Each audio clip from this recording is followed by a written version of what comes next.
ನನ್ನ ಮದುವೆಯಾಗಿ ಒಂದು ತಿಂಗಳಾಗಿತ್ತು. ನನಗೆ ಒಳ್ಳೆ ಹುಡುಗನ ಸಿಕ್ಕಿದ್ದ. ಮತ್ತು ನಮ್ಮ ಅತ್ತೆ ಮಾವ ದೊಡ್ಡ ಮಗನ ಮನೇಲಿದ್ದರು. ಅವ್ರ ಫ್ಯಾಮಿಲಿ ಜರ್ಮನಿಯಲ್ಲಿ ಶಿಫ್ಟ್ ಆಗಿತ್ತು. ಹಾಗೆ ನಮ್ಮ ಅತ್ತೆ ಮಾವನು ಅಲ್ಲೇ ಇದ್ದರು. ಮತ್ತು ನಾನಿದ್ದ ಮನೆ ದೊಡ್ಡ ಮನೆ ಆಗಿತ್ತು. ಅಲ್ಲಿ ನಾನು ನನ್ನ ಗಂಡ ಮಾತ್ರ ಇದ್ದಿದ್ದು. ಅಲ್ಲಿ ಕೆಲಸದವರು ಇದ್ದರು. ನನಗೆ ಕಷ್ಟ ಆಗ್ತಿರಲಿಲ್ಲ. ಆ ಥರ ಒಂದೇ ಒಂದಿತ್ತು ಅವನಲ್ಲಿ. ಅವನೇನೇ ಆಗಲಿ ಮನೆಗೆ ಹೋಗೋಕ್ಕೆ ಕಳಿಸ್ತಾ ಇರಲಿಲ್ಲ. ಮನೆಗೆ ಹೋಗ್ತೀನಿ ಅಂದರೆ ಬೆಳಗ್ಗೆ ಹೋಗಿ ಸಂಜೆ ಬಾ ಅಂತ ಹೇಳ್ತಾ ಇದ್ದ. ಮತ್ತು ಹೇಳ್ತಿದ್ದ, ನೀನಿಲ್ಲ ಅಂದರೆ ಆಗಲ್ಲ ನನಗೆ, ಇಲ್ಲಿ ಒಬ್ಬನೇ ಬೋರ್ ಆಗುತ್ತೆ. ಮತ್ತು ನೀನಿಲ್ಲದೆ ಇಲ್ಲಿ ನನಗೆ ಆಗಲ್ಲ, ನೀನು ಸಂಜೆ ತನಕ ಇದ್ದು ಬಂದುಬಿಡು ಅಂತ ಹೇಳ್ತಾ ಇದ್ದ. ಅವ್ನು ಮನೆಗೆ ಕರ್ಕೊಂಡೋಗಿ ಬಿಟ್ಟು ಮತ್ತೆ ಸಂಜೆ ಕರ್ಕೊಂಡು ಬಂದುಬಿಡ್ತಿದ್ದ. ನನ್ನ ಅಮ್ಮನಿಗೆ ತುಂಬ ಖುಷಿ ಆಗ್ತಿತ್ತು, ನನಗೆ ಒಳ್ಳೆ ಅಳಿಯ ಸಿಕ್ಕಿದ್ದಾನೆ ಅಂತ. ನನ್ನ ಅಮ್ಮನ ಮನೇಲಿ ನನ್ನ ಅಮ್ಮ ಮಾತ್ರ ಇದ್ದದ್ದು. ನಾನು ಅಮ್ಮನಿಗೆ ಒಬ್ಬಳೇ ಮಗಳಾಗಿದ್ದೆ. ನನ್ನ ಅಪ್ಪ ಸತ್ತೋಗಿ ಸುಮಾರು ವರ್ಷಗಳಾಗಿತ್ತು. ನಾನು ಚಿಕ್ಕ ವಯಸ್ಸಿನಲ್ಲೇ ಅವರು ತೀರೋಗಿದ್ದರು. ನನ್ನ ಅಮ್ಮನಿಗೆ ಏನೇ ಕಮ್ಮಿ ಇರಲಿಲ್ಲ. 2 ಮನೆ ಬಾಡಿಗೆ ಕೊಡಿಸಿದ್ದು ಮತ್ತು ಸ್ವಂತ ಮನೆ ಇತ್ತು. ಅಮ್ಮ ಅಷ್ಟು ದೊಡ್ಡ ಮನೆಯಲ್ಲಿ ನಾನೊಬ್ಬಳೇ ಏನು ಮಾಡಲಿ ಅಂತ 2 ರೂಮ್, 1 ಕಿಚನ್ ಹಾಲ್ ಮಡಗಿ ಡಿವೈಡ್ ಮಾಡಿ ಒಂದು ಬ್ಯಾಚುಲರ್ಗೆ ಬಾಡಿಗೆ ಕೊಟ್ಟಿದ್ದು. ಅದರಲ್ಲೂ ಬಾಡಿಗೆ ಹಣ ಬರ್ತಾಯಿತ್ತು. ಹಾಗೆ ಅಮ್ಮನ ಜೀವನ ಆರಾಮಾಗಿ ಕಳೀತಾ ಇತ್ತು. ನನಗೆ ಫೋನ್ ಮಾಡಿ ಅಮ್ಮ ಹೇಳ್ತಿದ್ರು, ಓ ನಿಮ್ಮ ಮದುವೆ ಅತ್ತೆ ಒಂದೇ, ಮರ್ತೇ ಬಿಟ್ಟಿದೆಯಾ ತವರ ಮನೆನ, ಇಲ್ಲಿ ಸ್ವಲ್ಪ ದಿನ ಇದ್ದು ಹೋಗ್ಬೋದಲ್ಲ ನಿನಗೆ ಅಂತ ಹೇಳ್ತಾಯಿದ್ರು. ಆಗ ನಾನು ಹೇಳ್ತಿದ್ದೆ, ನಿಮ್ಮ ಅಳಿಯ ಎಲ್ಲಿ ಬಿಡ್ತಾನೆ, ನಾನು ಹೋಗ್ತೀನಿ ಅಂದಾಗ ನೀನು ಹೋಗಿ ಸಂಜೆ ಬಂದುಬಿಡು, ನೀನನ್ನು ಬಿಟ್ಟಿರಲು ಒಂದು ದಿನನೂ ಆಗ್ತಾಯಿಲ್ಲ ಅಂತ ಹೇಳ್ತಾ ಇರ್ತಾನೆ. ಅಮ್ಮನಿಗೆ ತುಂಬ ಖುಷಿ ಇತ್ತು ಮತ್ತು ಚಿಂತಾರಹಿತವಾಗಿದ್ದರು. ನಾನು ಹೀಗೆ ಡೈಲಿ ಅಮ್ಮನಿಗೆ ಕಾಲ್ ಮಾಡ್ತಾ ಇದ್ದೆ. ಅಮ್ಮ ಕಂಟಿನ್ಯೂಸ್ಲಿ 4 ದಿನ ಫೋನೇ ಕಾಲ್ ತೆಗಿತಾನೇ ಇರಲಿಲ್ಲ. ಅಮ್ಮ ಈ ಥರ ಯಾವತ್ತೂ ಮಾಡಿರಲಿಲ್ಲ. ನಾನು ಕಾಲ್ ಮಾಡಿದಾಗ ತೆಗೆಯಲಾಗ್ಲಿಕ್ಕೆ ಹೋದರೂ ಸ್ವಲ್ಪ ಹೊತ್ತು ಬಿಟ್ಟು ಮಾಡಿ ಹೇಳ್ತಾರೆ, ನನಗೆ ಕೆಲಸ ಇತ್ತು ಎತ್ತಕ್ಕಾಗಲಿಲ್ಲ ಅಂತ. ನನಗೆ ತುಂಬ ಗಾಬರಿ ಆಯಿತು. ಹಾಗೆ ಟೆನ್ಷನ್ ಮಾಡ್ಕೊಂಡು ಕೂತಿದ್ದೆ. ದೀಪಕ್ ಬಂದು ಏನಾಯಿತು ಅಂತ ಕೇಳ್ದ. ನಾನು ಹೇಳಿದೆ, ಅಮ್ಮ ಫೋನ್ ಕಾಲ್ ತೆಗಿತಾನೇ ಇಲ್ಲ ಅಂತ. ಅದಕ್ಕೆ ಅವನ ಫೋನ್ನಲ್ಲಿ ಕಾಲ್ ಮಾಡ್ದ. ನೋಡಿದ, ಅವನ ಫೋನ್ನಿಂದಲೂ ತೆಗಿತಾನೇ ಇಲ್ಲ. ದೀಪಕ್ ಹೇಳ್ದ, ಇವತ್ತು ರಾತ್ರಿ ಆಗಿಲ್ಲ, ನಾಳೆ ಹೋಗಿ ನೋಡೋದ, ಈಗ ಮಲ್ಕೊ ಅಂತ ಸಮಾಧಾನ ಮಾಡ್ದ. ಹಾಗೆ ನಾವು ಮಲ್ಕೊಂಡ್ವಿ. ಹಾಗೆ ನನ್ನ ಫೋನ್ಗೆ ಕಾಲ್ ಬಂತು. ನಾನು ಕಾಲ್ ತೆಗೆದೆ. ಅದು ಅಮ್ಮನ ನಂಬರ್ ಆಗಿತ್ತು. ಕಾಲ್ ತೆಗೆದಾಗ ಒಂದು ಹುಡುಗ ಮಾತಾಡ್ದ. ನಾನು ಕೇಳಿದೆ, ಇದು ನನ್ನ ಅಮ್ಮನ ನಂಬರಲ್ಲ, ನೀವ್ಯಾರು ಅಂತ. ಅದಕ್ಕೆ ಹೇಳ್ದ, ನಾನು ನಿಮ್ಮ ಬಾಡಿಗೆ ಮನೆಯಲ್ಲಿ ಇರೋದು. ಆಂಟಿಗೆ 4 ದಿನದಿಂದ ತುಂಬ ಹುಷಾರಿಲ್ಲ. ಇವತ್ತು ಹೇಗಿದೆ ಅಂತ ಕೇಳೋಕ್ಕೆ ಹೋದಾಗ ಆಂಟಿ ತಲೆ ಸುತ್ತಿ ಬಿದ್ದಿದ್ರು. ನಾನು ಆಸ್ಪತ್ರೆಗೆ ಕರ್ಕೊಂಡು ಬಂದಿದ್ದೀನಿ. ಅವರು ICUಯಲ್ಲಿದ್ದಾರೆ. ಅವರು ನಿಮ್ಮ ಹೆಸರನ್ನೇ ಹೇಳ್ತಿದ್ದಾರೆ. ಅದನ್ನು ಕೇಳಿ ನಿಮ್ಮ ಹೆಸರಿಗೆ ಕಾಲ್ ಮಾಡಿದೆ. ಅದನ್ನು ಕೇಳಿದ್ದೆ ನಾನು ಜೋರಾಗಿ ಅಳಲು ಸ್ಟಾರ್ಟ್ ಮಾಡಿದೆ. ನನ್ನ ಅಮ್ಮನಿಗೆ ಏನಾಯಿತು ಅಂತ ಕಿರ್ಚಾಡಿದೆ.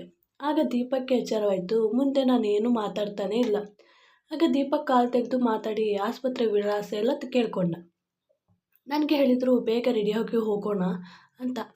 ಹಾಗೆ ಆವಾಗಲೇ ಹೋದ್ವಿ ಆಸ್ಪತ್ರೆಗೆ. ನಾನು ಈ ನೋವಿನಿಂದ ನನಗೆ ಏನು ಕೇಳೋಕ್ಕೂ ಆಗ್ತಾ ಇರಲಿಲ್ಲ. ದೀಪಕ್ ಆಗ ಹುಡುಗನ ಹತ್ರ ಎಲ್ಲ ಕೇಳ್ಕೊತಿದ್ದ, ಅಮ್ಮನಿಗೆ ಏನಾಯಿತು ಅಂತ. ಮತ್ತು ಡಾಕ್ಟರ್ ಹತ್ರ ಕೇಳ್ತಿದ್ದ. ಡಾಕ್ಟರ್ ಹೇಳಿದರು, BP ಮತ್ತು ಶುಗರ್ ಲೋ ಆಗಿದೆ, ಹಾಗೆ ತಲೆ ಸುತ್ತು ಬಿದ್ದಿರೋದು, ಸ್ವಲ್ಪ ಹೊತ್ತಲ್ಲಿ ಸರಿಯಾಗ್ತಾರೆ, ಡೋಂಟ್ ವರಿ ಅಂತ ಹೇಳಿ ಹೋದರು. ದೀಪಕ್ ನನ್ನನ್ನು ಸಮಾಧಾನ ಮಾಡ್ತಿದ್ದ. ಆಗ ನಾನು ಹೇಳಿದೆ, ಇದೆಲ್ಲ ನಿಮ್ಮಿಂದಲೇ ಆಗಿದ್ದು. ನಾನು ಎಷ್ಟೇ ಕೇಳಿದ್ರು ನನ್ನ ಅಮ್ಮನ ಹತ್ರ ಹೋಗ್ತೀನಿ ಅಂತ ಹೇಳಿದ್ರು ನನಗೊಂದು ಸಲನೂ ಕಳಿಸೋದೇ ಇಲ್ಲ. ಈಗ ನೋಡಿದ್ರೆ ಏನಾಯಿತು ಅಂತ ಹೇಳಿ ಅಳ್ತಾ ಇದ್ದೆ. ಹಾಗೆ ಅಮ್ಮನಿಗೆ ಎಚ್ಚರ ಆಯಿತು. ನಾನು ಬೇಗ ಓಡಿ ಹೋದೆ ಅಮ್ಮನ ಹತ್ರ. ಅಮ್ಮ ಕೇಳಿದ್ರು, ನಿನ್ಗೆ ಯಾರು ಹೇಳಿದರು? ನಾನು ಅವನಿಗೆ ಅಸ್ಸಲ ಹೇಳಿದೆ, ಮಗಳ ಹತ್ರ ಹೇಳಬೇಡ ಅಂತ, ಅವಳು ಟೆನ್ಷನ್ ಮಾಡ್ಕೋತಾಳೆ ಅಂತ. ಹೇಳಿಬಿಟ್ನಾ, ಆದರೂ ಹೇಳಿಬಿಟ್ನಾ ಅಂತ ಹೇಳಿದ್ರು. ಅಯ್ಯೋ ಬಿಡು, ಈಗ ಸರಿಯಾಗಿದ್ದೀನಿ, ಅಳ್ಬೇಡ ಅಂತ ಹೇಳಿದ್ರು. ಮತ್ತು 3 ದಿನ ಅಲ್ಲೇ ಅಡ್ಮಿಟ್ ಮಾಡಿದರು ಮತ್ತು ಡಿಸ್ಚಾರ್ಜ್ ಮಾಡಿದ್ರು. ನಾನು ಆಸ್ಪತ್ರೆಯಲ್ಲೇ ಇದ್ದು ಮತ್ತು ಅಮ್ಮನ ಜೊತೆನೇ ಮನೆಗೆ ಹೋದೆ. ಇವ್ರ ಹತ್ರ ಮೊದಲೇ ಹೇಳಿದ್ದೆ, ನಾನು ಸ್ವಲ್ಪ ದಿನ ಇದ್ದು ಅಮ್ಮನಿಗೆ ಹುಷಾರಾದ್ಮೇಲೆ ಬರೋದು ಅಂತ. ಹಾಗೆ ಅವತ್ತಿನಿಂದ ಅಮ್ಮನ ಸೇವೆಯಲ್ಲೇ ಮುಳುಗಿದ್ದೆ. ಮತ್ತು ದೀಪಕ್ ಆವಾಗವಾಗ ಫೋನ್ ಮಾಡ್ತಾಯಿದ್ರು ಮತ್ತು ಹೇಳ್ತಿದ್ರು, ಅಮ್ಮ ಹೇಗಿದ್ದಾರೆ ಅಂತ. ಆಗ ನಾನು ಹೇಳ್ತಾ ಇದ್ದೆ, ಸ್ವಲ್ಪ ಪರವಾಗಿಲ್ಲ, ಚೆನ್ನಾಗಿದ್ದಾರೆ ಅಂತ. ಮತ್ತು ಹೇಳ್ತಾಯಿದ್ರು, ನಾನು ಬೆಳಗ್ಗೆಯಿಂದ ಸರಿಯಾಗಿ ಊಟ ಮಾಡಿಲ್ಲ, ಇಲ್ಲಿ ಕೆಲಸದವಳು ಮಾಡೋರು ಸಾರು ಸ್ವಲ್ಪನೂ ಚೆನ್ನಾಗಿಲ್ಲ, ನಿನಗೆ ಗೊತ್ತಲ್ಲ ನನಗೆ ನಿನ್ನ ಕೈ ರುಚಿ ಸಾರು ಬೇಕು ಅಂತ. ಹಾಗಾಗಿ ನೀನು ಈಗ ಬರಬೇಡ, ಅಮ್ಮನಿಗೆ ಹುಷಾರಾದ್ಮೇಲೆ ಬಂದರೆ ಸಾಕು, ಸ್ವಲ್ಪ ಫೋನ್ ಮಾಡಿ ಅವಳಿಗೆ ನಿನ್ನ ಸಾರಿನ ರೆಸಿಪಿ ಹೇಳ್ಕೊಡು ಅಂತ. ನನಗೆ ಗೊತ್ತಿತ್ತು ನಾನು ಅಲ್ಲಿಗೆ ಹೋಗೋಕ್ಕೆ ಇಷ್ಟೆಲ್ಲ ಕಸರತ್ತು ಮಾಡ್ತಾ ಇರೋದು ಅಂತ. ಆದರೆ ನಾನು ಹಠದಿಂದನೇ ಇದ್ದೆ, ಅಮ್ಮನ ಮನೇಲಿ 20 ದಿನ ಇದ್ದೇ ಹೋಗಬೇಕು ಅಂತ. ನಾನು ಹೇಳಿದೆ, ಹಾಂ ಆಯಿತು, ನಾನು ಕಾಲ್ ಮಾಡಿ ಹೇಳ್ಕೊಡ್ತೀನಿ ಅಂತ. ಹಾಗೆ ಹೇಳಿದ್ದೆ. ಬೇಜಾರಿನಿಂದ ಕಾಲ್ನ ಕಟ್ ಮಾಡಿದ್ರು. ಹೀಗೆ 2 ದಿನ ಆದಮೇಲೆ ರಾತ್ರಿ ಅಮ್ಮನಿಗೆ ಮಾತ್ರೆ ಕೊಟ್ಟು ನಾನು ದೀಪಕ್ ಹತ್ರ ಮಾತಾಡಿ ಮಲಗಿದ್ದೆ. ನಿದ್ದೆ ಹಿಡಿದಿತ್ತು. ಆಗ ಯಾರೋ ನಮ್ಮ ಮನೆಗೆ ಬಂದ ಹಾಗೆ. ಮತ್ತೆ ನಡೆಯೋ ನಾನು ರೂಮ್ನ ಬಾಗಿಲು ಓಪನ್ ಮಾಡಿ ಯಾರು ಅಂತ ಕೇಳಿದೆ. ಅಷ್ಟರಲ್ಲಿ ಅಮ್ಮ ಎದ್ದೊಳಿದ್ರು. ಮತ್ತೆ ನೋಡಿದಾಗ 3 ಜನ ಹುಡುಗರು. ಎಲ್ಲರ ಮುಖ ಮುಚ್ಚಿದ್ರು ಮತ್ತು ಕೈಯಲ್ಲಿ ಪಿಸ್ತೂಲ್ ಇತ್ತು. ನನಗೂ ಅಮ್ಮನಿಗೂ ಅವನ ಹತ್ರ ನೋಡಿ ಹೆದರಿಕೆ ಆಯಿತು. ಮತ್ತು ಅಮ್ಮ, ನೀವು ಯಾರು, ಇಲ್ಲಿಗೆ ಯಾಕೆ ಬಂದಿದ್ದೀರಿ ಅಂತ ಕೇಳಿದಾಗ, ನಾವು ಮನೆ ಲೂಟಿ ಮಾಡೋಕ್ಕೆ ಬಂದಿರೋದು, ಮತ್ತು ಬೇಗ ಬೇಗ ಮನೇಲಿರೋ ಚಿನ್ನ ದುಡ್ಡು ಎಲ್ಲ ಎತ್ತಿಕೊಡಿ ಬೇಗ ಅಂತ ಹೇಳಿ ಅಮ್ಮನಿಗೆ ಪಿಸ್ತೂಲ್ ತೋರಿಸಿದ್ರು. ಆಗ ನಾನು ಕಪಾಟಿನ ಕೀ ಕೊಟ್ಟು, ಇದರಲ್ಲಿ ಎಲ್ಲ ಇದೆ ತಗೊಳ್ಳಿ ಅಂತ ಹೇಳಿದೆ. ಅದರಲ್ಲಿ ಒಬ್ಬ ಆ ಕೀ ಇಸ್ಕೊಂಡು ಬೇರೆಯವ್ರ ಹತ್ರ ಕೊಟ್ಟು, ನೀನು ಎಲ್ಲ ಎತ್ಕೋ ಅದರಲ್ಲಿ ಹಾಕೋ ಅಂತ ಹೇಳಿದ್ರು. ಮತ್ತು ಇನ್ನೊಂದು ರೂಮಲ್ಲಿ ಏನಿದೆ ತಗೊಡಿ ಅಂತ ಹೇಳಿದಾಗ ನಾನು ಹೇಳಿದೆ, ಅಲ್ಲಿ ಏನೂ ಇಲ್ಲ, ಎಲ್ಲ ಇಲ್ಲೇ ಇರೋದು, ಅದು ಬೇರೆ ರೂಮ್ ಅಂತ ಹೇಳಿದೆ. ಆಗ ಬಿಸ್ತೂಲ್ ಹಿಡ್ಕೊಂಡಿರೋನು ನನ್ನ ಅಮ್ಮನ ನೆತ್ತಿಗೆ ಹಿಡ್ದ. ಆಗ ನಾನು, ನನ್ನ ಅಮ್ಮನನ್ನು ಬಿಡು, ನಿಮ್ಗೇನು ಬೇಕು ಎಲ್ಲ ತಗೊಳ್ಳಿ ಅಂತ ಹೇಳಿದೆ. ಆಗ ಅವನು, ನನಗೇನು ಬೇಕಾದರೂ ಸಿಗುತ್ತಾ ಅಂತ ಹೇಳಿ ಅಮ್ಮನನ್ನು ಇನ್ನೊಬ್ಬರ ಕೈಯಲ್ಲಿ ಕೊಟ್ಟು ನನ್ನನ್ನು ಎಳ್ಕೊಂಡು ಹೋದ. ಅಮ್ಮ ಸೌಂಡ್ ಮಾಡಿದ್ದಕ್ಕೆ, ನೀವು ಸೌಂಡ್ ಮಾಡಿದ್ರೆ ನಾನು ನಿಮ್ಮ ಮಗಳನ್ನ ಸಾಯಿಸ್ತೀನಿ ಅಂತ ಹೇಳಿ ಅಮ್ಮನ ಬಾಯಿಗೂ ರುಮಾಲ್ ಕಟ್ಟಿ ನನ್ನನ್ನು ಮತ್ತೊಂದು ರೂಮ್ಗೆ ಕರ್ಕೊಂಡೋಗಿ ಮಂಚಕ್ಕೆ ಎಸೆದ. ಮತ್ತು ಡೋರ್ ಲಾಕ್ ಮಾಡಿ ನನ್ನ ಜೊತೆ 1 ಗಂಟೆ ಆದಮೇಲೆ ಅವನು ನನ್ನನ್ನು ಅಲ್ಲೇ ಬಿಟ್ಟು ಆ ಹುಡುಗರನ್ನು ಕರ್ಕೊಂಡು ಹೋದ. ಅಮ್ಮ ಓಡಿ ಬಂದು ನೋಡಿದಾಗ ನನ್ನ ಬಟ್ಟೆ ಎಲ್ಲ ಹರಿತಿತ್ತು ಮತ್ತು ನನ್ನ ಮೈಯಲ್ಲೆಲ್ಲ ಗುರುತುಗಳಿದ್ವು. ಅಮ್ಮ ನನ್ನನ್ನು ನೋಡಿ ಶಾಲ್ನಿಂದ ಮುಚ್ಚಿ, ಇದೇನು ಮಾಡಿಬಿಟ್ನೆ ಅವನು ಅಂತ ಅಳಲು ಸ್ಟಾರ್ಟ್ ಮಾಡಿದ್ರು. ಮತ್ತು ಇದು ಎಲ್ಲರಿಗೂ ಗೊತ್ತಾದರೆ ನನ್ನ ಮಗಳು ಜೀವನ ಹಾಳಾಗುತ್ತೆ ಅಂತ ಮುಂದ್ಗಡೆ ಮನೆ ಬಾಗಿಲಿಗೆ ಇರುವ ಬ್ಯಾಚುಲರ್ನ ಕರೆದ್ರು. ಮತ್ತು ಹೇಳಿದ್ರು, ರೋಹಿತ್ ಬಾ, ಅವಳನ್ನು ಆಸ್ಪತ್ರೆಗೆ ಕರ್ಕೊಂಡು ಹೋಗೋಣ ಅಂತ. ಆಗ ರೋಹಿತ್ ಹೇಳ್ದ, ನಾನು ಹೇಗೆ, ಅವ್ಳ ಗಂಡನಿಗೆ ಫೋನ್ ಮಾಡಿ ಅಂತ ಹೇಳ್ದ. ಅವನು ಹೇಳೋದ್ರಲ್ಲೂ ತಪ್ಪೇನಿರಲಿಲ್ಲ. ಆಗ ಅಮ್ಮ ಹೇಳಿದ್ರು, ಅವನಿಗೆ ಇದು ಗೊತ್ತಾದರೆ ನನ್ನ ಮಗಳನ್ನ ಬಿಟ್ಬಿಡ್ತಾನೆ, ನೀನು ಕರ್ಕೊಂಡು ನಡಿ ಅಂತ ಹೇಳಿ ಅಮ್ಮನ ಫ್ರೆಂಡ್ ಆಗಿದ್ದ ಮತ್ತು ಹೋಮ್ ಡಾಕ್ಟರ್ ಆಗಿದ್ದ ಲೇಡಿ ಡಾಕ್ಟರ್ ಹತ್ರ ಕರ್ಕೊಂಡು ಹೋಗಿ ನನಗೆ ಟ್ರೀಟ್ಮೆಂಟ್ ಮಾಡಿಸಿದ್ರು. ಮತ್ತು ಮನೆಗೆ ಕರ್ಕೊಂಡು ಬಂದರು. ನಾನು ಇದೇ ಜ್ಞಾನದಲ್ಲಿದ್ದೆ ಮತ್ತು ಏನೂ ತಿಂತಿರಲಿಲ್ಲ, ಮಾತಾಡ್ತಿರ್ಲಿಲ್ಲ, ಸುಮ್ಮನೆ ಕೂತಿರ್ತಿದ್ದೆ. ಅಮ್ಮ ನನ್ನ ಮನವೊಲಿಸಲು ಅದು ಇದು ಮಾಡ್ತಾಯಿದ್ರು. ಆದರೂ ನಾನು ಹಾಗೇ ಇದ್ದೆ. ಮತ್ತು ಅಮ್ಮ ಹೇಳಿದ್ರು, ಅದೆಲ್ಲ ಒಂದು ಕೆಟ್ಟ ಕನಸು ಅಂತ ಮರೆತು ಬಿಡು, ಮತ್ತು ಮೊದಲಿನ ಹಾಗೆ ಜೀವನ ಮಾಡು, ಮತ್ತು ಇದನ್ನು ದೀಪಕ್ಕೆ ಹೇಳೋಕ್ಕೆ ಹೋಗಬೇಡ, ಅವನು ನಿನ್ನನ್ನು ದೂರ ಮಾಡ್ತಾನೆ. ಯಾವುದೇ ಗಂಡಸರಿಗೂ ಅವಳು ಹೆಂಡ್ತಿನ ಹೀಗೆ ಮಾಡಿದ್ದಾರೆ ಅಂದರೆ ಅವ್ರ ಹತ್ರ ಜೀವನ ಮಾಡಲ್ಲ ಕಣೆ ಅಂತ ಹೇಳಿದಾಗ ನಾನು ಹೇಳಿದೆ, ಅವ್ನು ಬೇರೆ ಗಂಡು ಮಕ್ಳು ಥರ ಅಲ್ಲಮ್ಮ, ಅವನಿಗೆ ನಾನಿಲ್ಲದೆ ಒಂದು ದಿವಸ ಇರೋಕ್ಕಾಗ್ತಾಯಿಲ್ಲ, ಹಾಗಿದ್ಮೇಲೆ ಅವನು ಈ ಥರ ಎಲ್ಲ ಮಾಡಲ್ಲ. ಅಮ್ಮ, ಹಾಗೆ ಇದರಲ್ಲಿ ನಂದೇನು ತಪ್ಪೇನಿಲ್ವಲ್ಲ, ಅವನು ಇದನ್ನೆಲ್ಲ ಅಂಡರ್ಸ್ಟ್ಯಾಂಡ್ ಮಾಡ್ಕೋತಾನೆ. ಹಾಗೆ 2 ದಿನ ಆದಮೇಲೆ ಅವನು ಬಂದಾಗ ನಾನು ಸಪ್ಪಾಗಿ ಕೂತಿದ್ದೆ.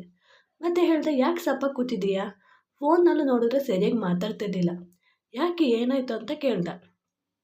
ಆಗ ನಾನು ಹೇಳಕ್ಕೆ ಬರ್ತಿದ್ದೆ. ಅಮ್ಮ ಓಡಿ ಬಂದು, ಅವಳಿಗೆ ಹುಷಾರಿಲ್ಲ, ಸ್ವಲ್ಪ ಜ್ವರ ಇತ್ತು, ಅದಕ್ಕೆ ಹಾಗೆ ಸಪ್ಪಾಗಿದ್ದಾಳೆ, ಮತ್ತು ಕಣ್ಣಿನ ಸನ್ನೆಯಿಂದ ಹೇಳಬೇಡ ಅಂತ ಹೇಳ್ತಾ ಇದ್ರು. ಹಾಗೆ ನಾನು ಮನೆಗೆ ಹೋದ್ವಿ. ಅಲ್ಲಿ ಹೋದ್ಮೇಲೆ ನಾನು ಅಲ್ಲಿ ಸಪ್ಪಾಗಿ ಕೂತಿದ್ದೆ. ಆಗ ದೀಪಕ್ ಕೇಳ್ದ, ಯಾವಾಗ ನೋಡಿದ್ರು ವಟ ವಟ ಅಂತಿರ್ತೀಯ, ನೀನು ಒಬ್ಳಿದ್ರೆ ಸಾಕು ಈ ಮನೆ ತುಂಬಿಸೋಕೆ, ಹಾಗಿದ್ಮೇಲೆ ಹೀಗ್ಯಾಕೆ ಸೈಲೆಂಟಾಗಿ ಕೂತಿದ್ದೀಯಾ, ಏನಾದರೂ ಮಾತಾಡು, ನಿನ್ನ ಮಾತಿಗೆ ಕಾಯ್ತಾ ಇದ್ದೀನಿ ಅಂತ ಹೇಳಿದ್ರು. ಆದ್ರೂ ನಾನು ಮಾತಾಡದೆ ಸುಮ್ಮನೆ ಕೂತಿದ್ದೆ. ಆಗ ಅವನು ಮೆಲ್ಲಗೆ ನನ್ನ ಹತ್ರ ಕೂತ್ಕೊಂಡು ನನ್ನ ಶಾಲ್ನ ತೆಗೆದು ನೋಡಿದಾಗ ಗತ್ತಿನ ಹತ್ರ ತುಂಬ ಗುರುತುಗಳಿದ್ವು. ಇದೇನು ಹೀಗೆ ಗುರುತುಗಳಿದ್ವಲ್ಲ ಅಂತ ದೂರ ಹೋದ. ಹಾಗೆ ಕೇಳ್ದ. ನಾನು ಅಳಲು ಸ್ಟಾರ್ಟ್ ಮಾಡಿದೆ. ಆಗ ಏನಾಯಿತು, ಯಾಕೆ ಅಳ್ತಿದ್ದೀಯಾ ಅಂತ ಕೇಳ್ದ. ನಾನು ಆಗ ಇರೋ ವಿಷಯ ಎಲ್ಲ ಹೇಳಿದೆ. ನಂದು ಇದರಲ್ಲಿ ಏನು ತಪ್ಪಿಲ್ಲ ಕಣೋ ಅಂತ ಹೇಳಿದೆ. ಆಗ ಅವನು ನನ್ನನ್ನು ದೂರ ಮಾಡಿ ಕೋಪದಿಂದ ವರ್ತನೆ ಮಾಡ್ದ. ನಾನು ಅವನ ಹತ್ರ ಹೋಗಲಿದ್ದೆ. ಆಗ ಅವನು, ನನ್ನ ಹತ್ರನೂ ಬರಬೇಡ, ನನಗೆ ನಿನ್ನನ್ನು ಬಿಟ್ಟು ಒಂದು ದಿವಸ ಇರೋಕ್ಕಾಗ್ತಾ ಇಲ್ಲ, ಹಾಗಿದ್ಮೇಲೆ ನನ್ನ ಹೆಂಡ್ತಿನ ಬೇರೆಯವರು ಹೀಗೆಲ್ಲ ಮಾಡಿದ್ದಾರೆ ಅಂದಮೇಲೆ ನಾನು ಹೇಗೆ ಸಹಿಸ್ಕೊಳ್ಳಿ, ಇನ್ನು ನನಗೆ ನಿನ್ನ ಜೊತೆ ಜೀವನ ಮಾಡೋಕ್ಕಾಗಲ್ಲ ಅಂತ ಹೇಳಿ ಅವನು ಹಾಲಲ್ಲಿ ಹೋಗಿ ಮಲ್ಕೊಂಡ. ಮತ್ತು ಮಾರನೇ ದಿನ ನನ್ನ ಮನೆಯಿಂದ ಹೊರಗಡೆ ಹಾಕಿ ಡೈವರ್ಸ್ ಕೊಟ್ಟ. ನನಗೆ ಅವನ ಮೇಲೆ ತುಂಬ ಆಶ್ಚರ್ಯವಾಯಿತು. ನಾನು ನನ್ನ ಅಮ್ಮನ ಹತ್ರ ಹೋದೆ. ಅಮ್ಮನಿಗೆ ಇದನ್ನೆಲ್ಲ ಅರಿತು ತುಂಬ ಹುಷಾರಿಲ್ದಂಗೆ ಆಯಿತು. ಮತ್ತು ಅಮ್ಮ ಹೇಳಿದರು, ನೀನು ರೋಹಿತ್ ಜೊತೆ ಮದುವೆ ಮಾಡ್ಕೋ ಅಂತ. ನಾನು ಒಪ್ಕೋತಿರ್ಲಿಲ್ಲ. ಅದಕ್ಕೆ ಅಮ್ಮ ಹೇಳಿದರು, ನಾನು ಈ ಸ್ಥಿತಿಯಲ್ಲಿದ್ದೀನಿ, ನಿನ್ನನ್ನು ಒಬ್ಬಂಟಿಯಾಗಿ ಬಿಟ್ಟು ಹೋಗೋಕ್ಕಾಗ್ತಾಯಿಲ್ಲ, ನೀನು ಇದಕ್ಕೆ ಒಪ್ಪಿಲ್ಲ ಅಂದರೆ ನಾನು ಸಾಯ್ತೀನಿ ಅಂತ ಬ್ಲ್ಯಾಕ್ ಮೇಲ್ ಮಾಡಿದ್ರು. ಹಾಗೆ ಒಪ್ಕೊಂಡೆ. ಹಾಗೆ ಸಿಂಪಲ್ಲಾಗಿ ಮದುವೆ ಆಯಿತು. ನಾನು ಅಂದ್ಕೊಂಡೆ ಅಮ್ಮನ ಒತ್ತಡದಿಂದ ರೋಹಿತ್ ಮದುವೆ ಮಾಡ್ಕೊಂಡಿದ್ದಾನೆ ಅಂತ. ಹಾಗೆ ಆ ದಿನ ರಾತ್ರಿ ಕೂತಿದ್ದೆ. ರೋಹಿತ್ ಬಂದ. ಅವನ ಮುಖದಲ್ಲಿ ತುಂಬ ನಗು. ಅವನ ಮನಸ್ಸಲ್ಲಿ ಹೀಗೇನಿರಲಿಲ್ಲ. ನಾನೊಂದು ಡೈವರ್ಸ್ ಆಗಿರೋ ಹುಡುಗಿನ, ರೇಪ್ ಆಗಿರೋ ಹುಡುಗಿನ ಮದುವೆ ಆಗಿದ್ದೀನಿ ಅಂತ. ಮತ್ತು ನನ್ನ ಹತ್ರ ಬರಲು ಟ್ರೈ ಮಾಡ್ದೆ.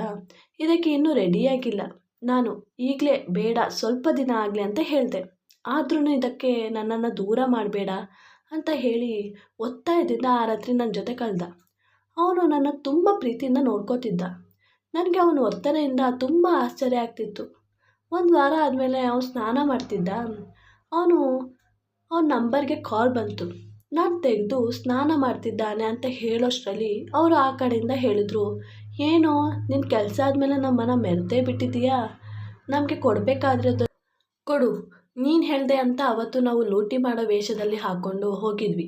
ನೀನು ಇಷ್ಟ ಆಗಿರೋ ಹುಡುಗಿನ ರೇಪ್ ಮಾಡೋದಲ್ದೇ ಅವನ ಜೊತೆನೇ ಮದುವೆ ಆಗಿದ್ದೀಯಾ. ನೀನು ಕೊಡಬೇಕಾಗಿರೋದನ್ನು ಬೇಗ ಕೊಡು ನಮಗೆ, ಇಲ್ಲಾಂದರೆ ಈ ವಿಷಯನ ನಿನ್ನ ಹೆಂಡತಿಗೆ ಎಲ್ಲ ಹೇಳ್ತೀವಿ ಅಂತ ಹೇಳಿದ್ದೆ. ನನಗೆ ದುಃಖ ತಾಳಲಾರದೆ ಅಲ್ಲೇ ಬಿದ್ದು ಬಿಟ್ಟೆ. ಮತ್ತು ನಾನೇ ಹೋಗಿ ಪೊಲೀಸ್ ಕಂಪ್ಲೇಂಟ್ ಕೊಟ್ಟು ಅವನನ್ನು ಜೈಲಿಗೆ ಹಾಕಿಸ್ದೆ. ಅವನು ಪೊಲೀಸ್ ಏಟಿಗೆ ಎಲ್ಲ ಸತ್ಯಾಂಶವನ್ನು ಬೊಗಳ್ದ. ಅವನು ಹೇಳಿದ್ದ, ಅವಳ ಅಮ್ಮನ ಮನೆಗೆ ಬರ್ತಾ ಇದ್ಲು ಅವಳು. ಆಗ ನಾನು ಮುಂದ್ಗಡೆ ಮಾಡಿಯಿಂದ ಅವಳನ್ನು ನೋಡ್ತಾ ಇದ್ದೆ. ನನಗೆ ಅವಳನ್ನು ನೋಡಿ ಅವಳ ಮೇಲೆ ಹುಚ್ಚಿಡಿತು. ಹಾಗೆ ನಾನು ಈ ಥರ ಮಾಡಿದ್ದು. ಈ ವಿಷಯ ಅಮ್ಮನಿಗೆ ಗೊತ್ತಾಗಿ, ಹೋಗಲಿ ಬಿಡು, ಕ್ಷಮಿಸ್ಬಿಡು, ಒಂದಾಗಿ ಜೀವನ ಮಾಡ್ರು ಅಂತ ಹೇಳಿದ್ರು. ನನ್ನ ಜೊತೆ ಒಂದು ಕ್ರೂರಿ ನಡ್ಕೊಳ್ಳೋ ಹಾಗೆ ನಡ್ಕೊಳ್ತಿದ್ದಾನೆ. ಮತ್ತು ಒಂದು ಹೆಣ್ಣು ಅಂತಲೂ ನೋಡ್ದೇನೆ ಹಾಗೆ ವರ್ತನೆ ಮಾಡಿರೋ ಜೊತೆ ಹೇಗೆ ಜೀವನ ಮಾಡಲಿ, ನೀವೇ ಹೇಳಿ. ಈ ವಿಡಿಯೋ ಇಷ್ಟವಾದಲ್ಲಿ ಪ್ಲೀಸ್ ಲೈಕ್ ಆ್ಯಂಡ್ ಸಬ್ಸ್ಕ್ರೈಬ್ ಮಾಡಿ.